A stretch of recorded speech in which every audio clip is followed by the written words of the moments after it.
Good old rituals. I think that probably needs the most attention than anything else. I don't think people still have grasped the idea what I'm actually talking about and why do I make it such an important issue on everything. I'll just reflect it to myself. Anything I do, say, or kind of react to is because of some specific triggers. I either create them or I experience them, which make me act a completely different way because they trigger me to kind of crave a certain outcome, and that's leading me to act in a specific way. So for example, every time I'll go to train, I will have a routine that hasn't changed much within, I would say, 15 years, because I've developed a specific plan on how to get myself in the best state possible mentally to perform at my best, even if I've had the shittiest day of my life. I know exactly how to twist it over. I know how to, let's say, manipulate my emotions. I know how to trigger them on, and I know how to switch them off. And I have full understanding on what I need to do in specific time of the day to get the best out of myself. And at the same time, it's not easy. It might sound easy, but it actually requires shitloads of practice. Same as if you would go and try to learn how to drive a car. You need to start with basics. You need to recognize what's happening in your head, why is it happening, and develop routine from that. So this is why I so differentiate from people who are training others, because I will emphasize mental cues on you about anything else. Yes, physiology matters, biology matters, the way you are structured matters. Obviously your genetics play a role, but none of that will ever hold you back if you can put yourself in a best mindset possible. I cannot see a single person on planet to ever have reached their potential, like ever.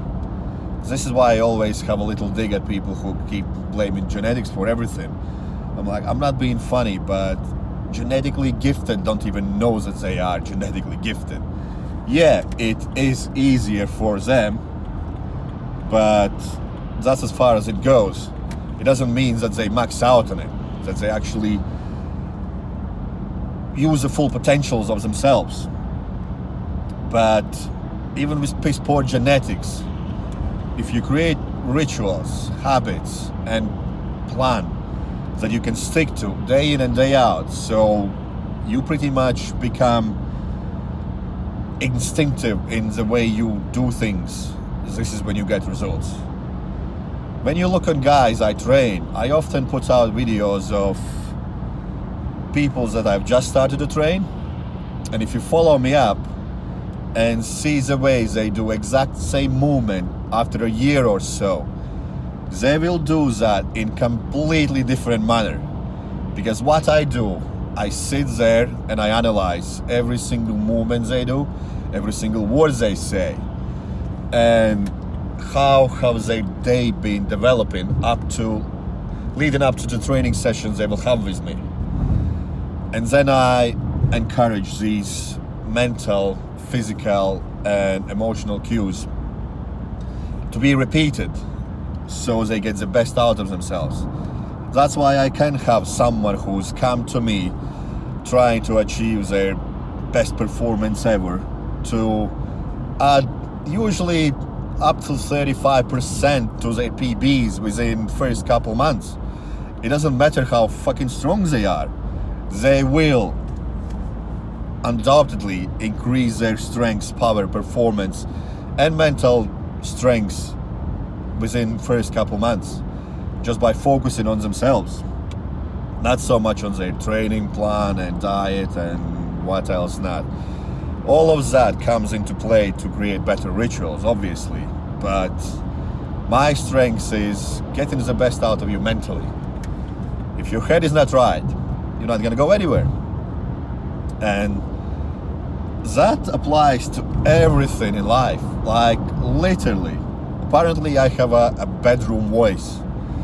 I don't know what that means, but that changes me completely, drastically. The way I talk, what I say, how I act, and all these kind of things. I literally transform myself into someone else. Same when I train in a gym. You won't see me being the same exact way with my friends when I go out for a meal, or just casually talking with completely random stranger.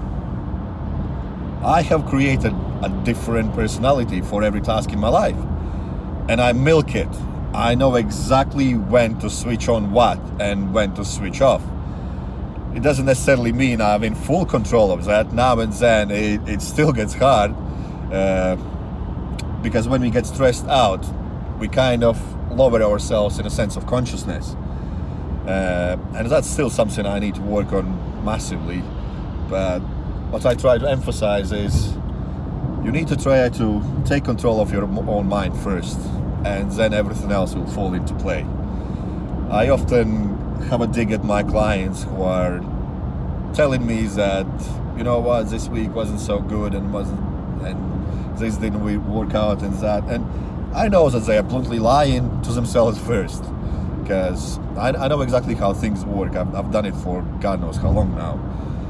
And it's just mental cues that they are trying to justify their lack of discipline, and it's for me to figure it out what actually went wrong. This is why they are investing money and time in me, and I give them tools to kind of be able to recognize all these pitfalls to perform much better in next week. And when I do figure things out, they get magnificent results. They are literally like blown away, like how the fuck did this happen when just last week I did exactly the same stuff and nothing changed. And they might have done exactly the same stuff, but what they don't recognize, there are a million other things that come into play for you to get results. It's not just sticking to your plan. It's not just doing your workouts every single day religiously. And it's definitely not just hitting your PBs every single day. It's being stress-free, it's being in control of your own mind, and actually appreciate that everything you do is you. If you don't build that confidence that you are in full control of everything, no matter if I do give you a plan or not, it's your task to execute it, then you're not gonna get anywhere. Power of mind is fucking big thing, and I would really focus on strengthening that first before you do anything else. If you don't have full commitment into trust in the process, you will struggle, but that's another thing. So this is why I really dig into creating rituals, and even create like a logbook where you write down everything that happened throughout the day, and write down all the good things and try to replicate them and see if you can get better results next day, and just forget all the shittiest ones. You know, never work on your weaknesses. I think it's fucking garbage. It's just depressing. Strengthen up things first, and when they become something that you just do instinctively, that's when you start working on your weaknesses. So, but that's just another random ramble of mine, how I perceive things, and why I am so hell-bent on to get some routine into your day, and then everything else will fall into place. Hope you're having a good day, and let me know if you have any rituals or habits, or can you recognize when shit goes wrong or when everything is great. What have you done leading up to that point? And maybe try to replicate it.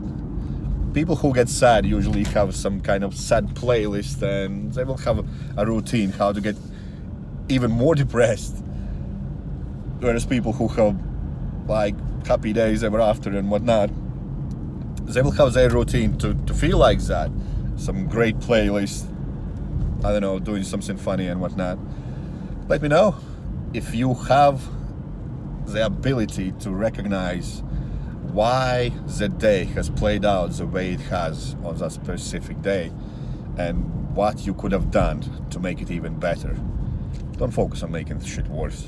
Like, fucking pointless, just forget about it. So yeah, that's another random thoughtful of mine. I hope you have a good day.